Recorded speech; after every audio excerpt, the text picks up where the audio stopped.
Salutare tuturor! Bine ați venit pe Eurounelte.ro. Astăzi vă prezentăm mașina de lustruit și de polișat de la Craft & Dele modelul KD 3054. Înainte de a începe, nu uitați să apăsați butonul de abonare pentru a fi la curent cu cele mai noi unelte.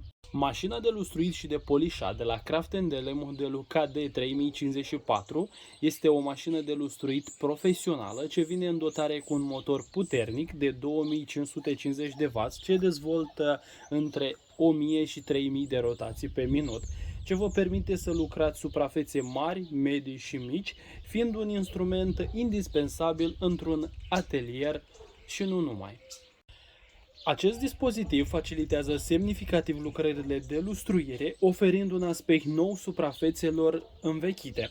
Se pretează foarte bine pentru lustruirea suprafețelor metalice, a plasticului și a altor suprafețe vopsite.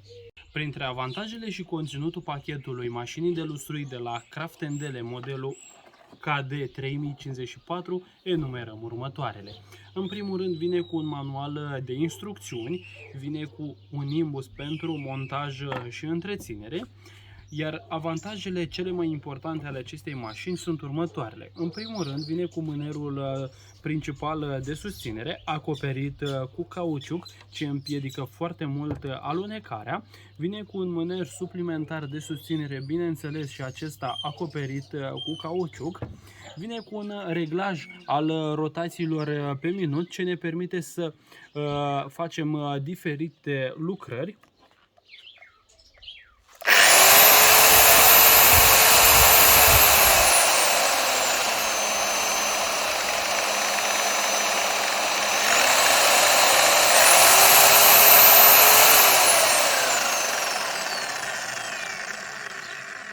Și în ultimul rând vine cu acest suport de 180 de mm ce ne permite să atașăm discuri abrazive și diuze de polișat cu sistemul de prindere tip Velcro.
Pentru mai multe informații despre mașina de lustruit și polișat de la Craft & Dele modelul KD 3054 și nu numai, consultați site-ul www.eurounelte.ro.